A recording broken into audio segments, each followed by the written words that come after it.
Chennai has several monuments iconic to represent the city, but one of the biggest monuments is something called as Kuvam River.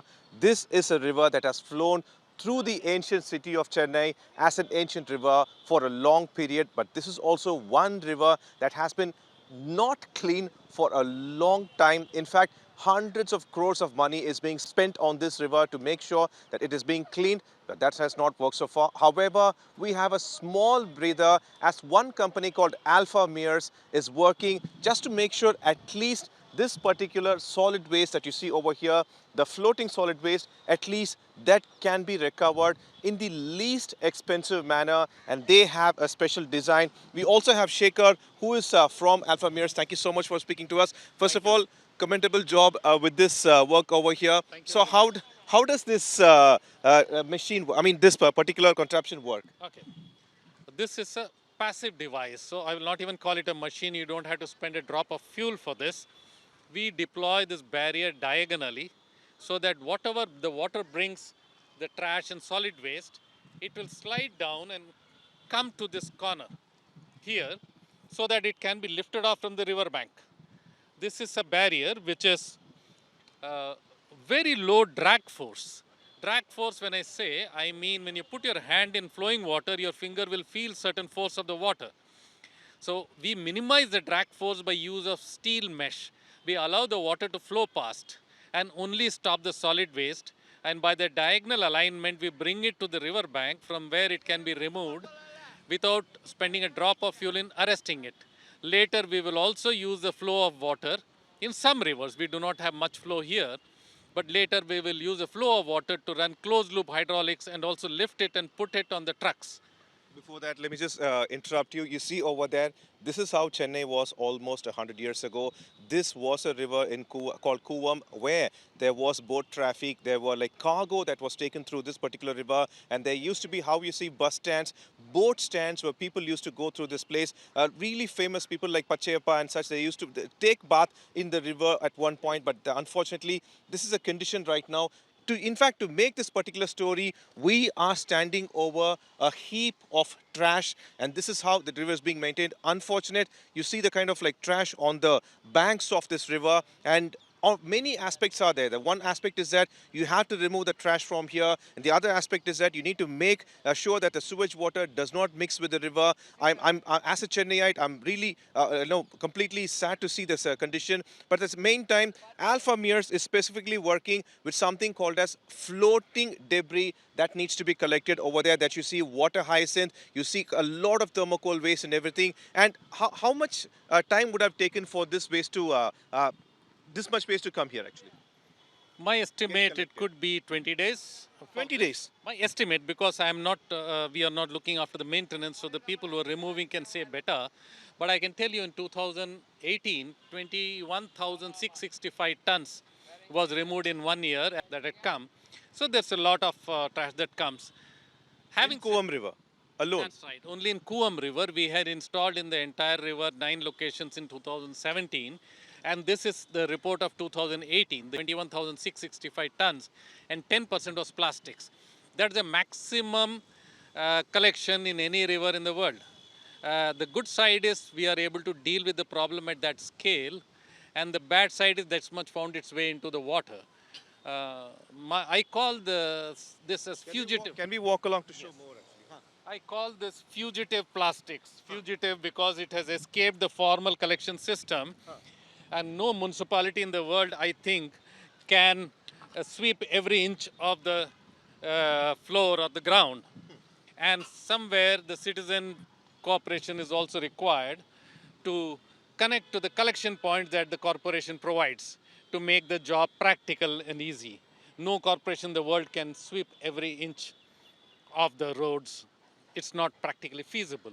You're absolutely right. The citizens, the corporation of the cooperation of the citizen, the Greater Chennai Corporation is absolutely required because you just see the kind of waste that has been dumped next to such a beautiful and ancient monumental river at this point currently. And for this installation, why did you use such a design with minimal usage of fuel and such?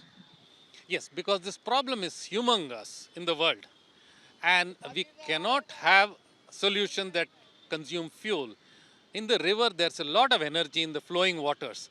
We want to use that energy to the maximum so that the fuel consumption is minimum and the cost also is minimized, OPEX is minimized.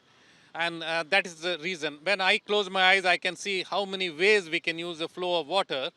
Now, in this case, it's a very simple, intuitive, common sense solution to put it diagonal and bring it here. Why diagonal? Diagonal because if you put it perpendicular, the trash will collect in the center. There's always a little slag in the and it will collect in center. Bringing it from the center to the river bank is another job. So now we are bringing purely by flow right up to this point. Currently, these things are lifted up by JCBs and trucks removal.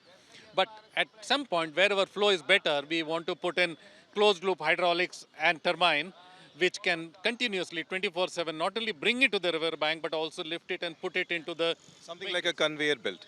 It's a conveyor, but not powered by hydraulics or electrical, powered by the river flow. Okay.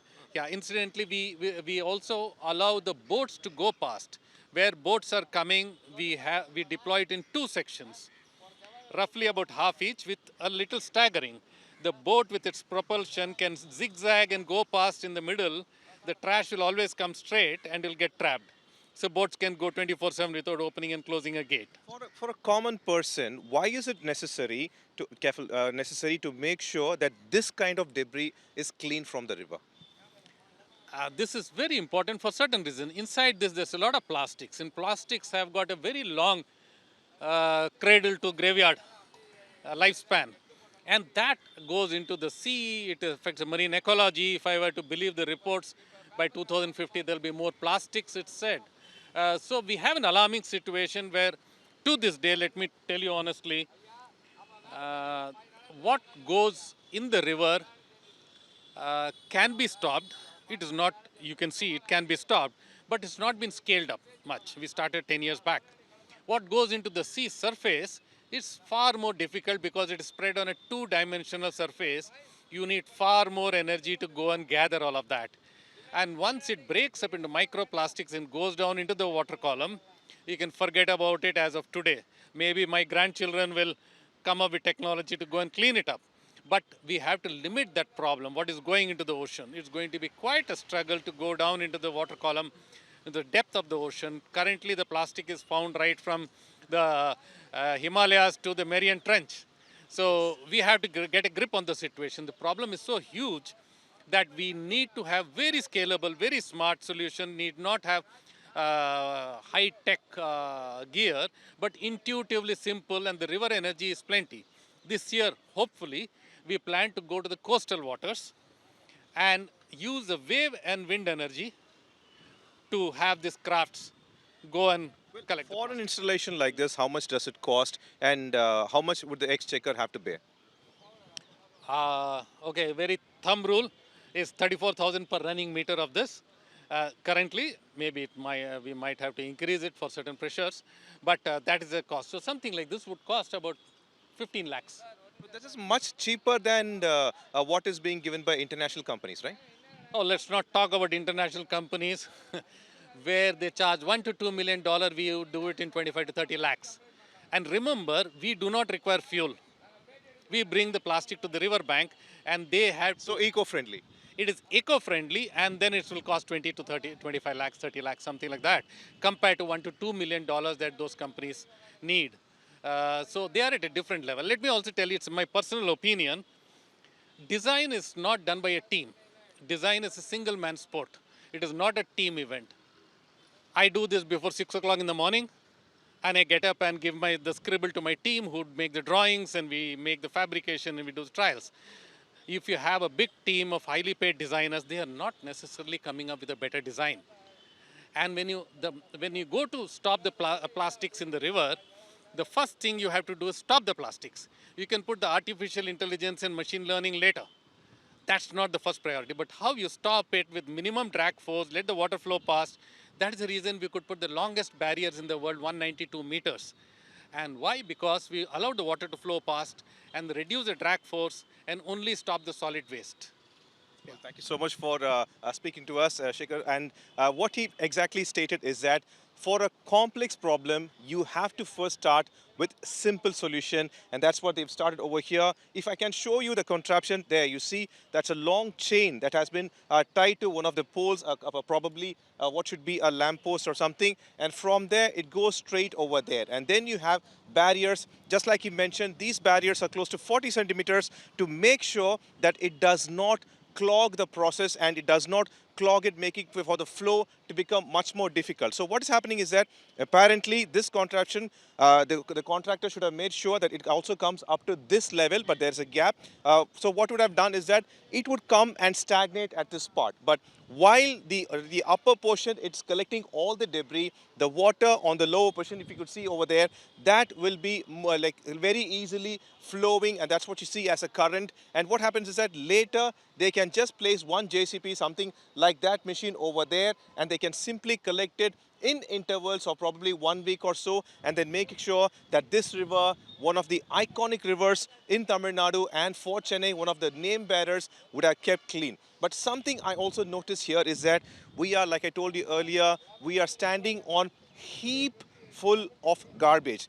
The actual thing is that once such debris is being removed from there, it should be taken away from the bank, making sure that when the water rises, it does not go back. Otherwise, doing something effort with such kind of like scientific knowledge and people like Shekhar putting their mind to keep a river clean in the most simple solution will not work, because once the water rises, this will once again go back into the flow. And unfortunately, this is not a place to dump your waste. In fact, behind us you could see a heap of food that has been also dumped. So it also requires the human cooperation in all forms. And if it is done, such a river called Kuam, which was once vastly alive and now it is struggling, can be saved, and Chennai can once again have Kuam for itself. With Daniel, Pramod Madhav, for Today.